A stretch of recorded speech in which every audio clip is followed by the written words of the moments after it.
bienvenue dans les petites histoires psy. Je m'appelle Marianne Perrault, praticienne en psychothérapie et psychanalyse.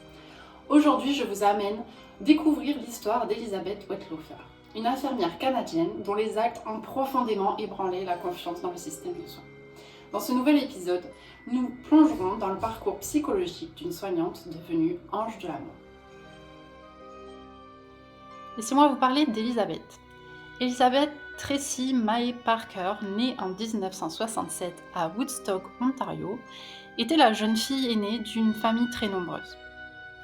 Très tôt, elle prit sur elle la responsabilité de veiller sur les plus jeunes. Sa mère, souvent fragile et malade, ne pouvait assurer seule toutes les tâches. Cette position protectrice, acquise dès l'enfance, contribua à sceller sa relation aux soins, comme un devoir implicite de prendre en charge l'autre. En grandissant, ce sens du devoir est devenu un projet de vie. Elizabeth obtint son diplôme d'infirmière en 1995. Elle travailla dans des résidences de soins prolongés en Ontario et c'est dans ces établissements qu'elle eut accès aux médicaments, notamment à l'insuline, un outil qu'elle utilisera plus tard de façon tragique. Derrière cette vocation sincère se cachait une quête moins visible, guérir les autres pour guérir ses blessures intérieures. Mariée en 1997, Elizabeth eut une vie personnelle complexe. Elle lutta contre des épisodes de dépression et des dépendances médicamenteuses. Dans son rôle d'infirmière, elle ressentait une obligation d'excellence. À la maison, l'attente d'être irréprochable pesait aussi.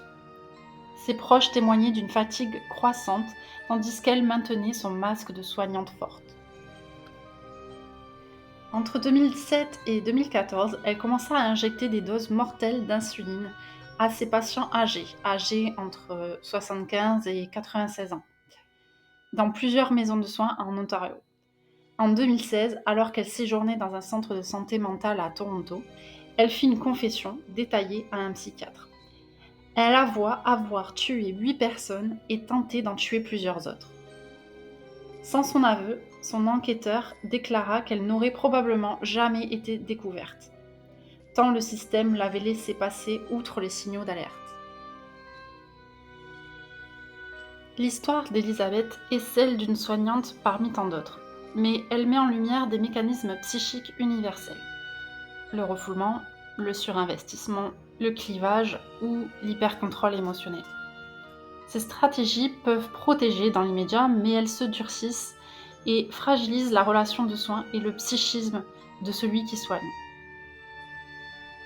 Chez Elizabeth, le refoulement fut central. Elle ne se permettait pas de pleurer, elle rejetait ses doutes, ses peurs, ses émotions profondes pour incarner la professionnelle compétente. Mais ce refoulement crée une distance invisible entre elle et ses patients. Une présence sûre, mais parfois trop glacée. Elle acceptait toutes les gardes, ne disait jamais non, travaillait souvent seule la nuit.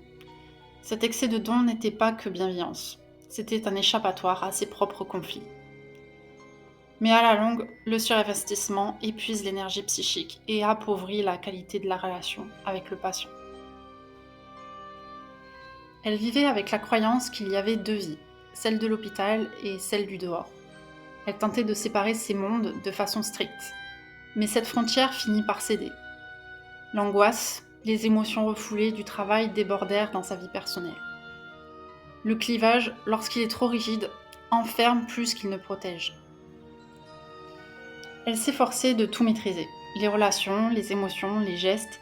Cette posture d'hyper-contrôle réduit l'ouverture affective. Le patient ressent parfois une froideur, alors que le soignant intérieurement lutte pour ne pas s'effondrer. En conclusion, l'histoire d'Elizabeth nous montre que les mécanismes de défense sont d'abord des alliés, ils permettent de tenir face à la souffrance, mais quand ils deviennent rigides, ils exigent un prix psychique. La relation se fissure, et celui qui soigne peut lui-même succomber à l'épuisement et à l'ombre.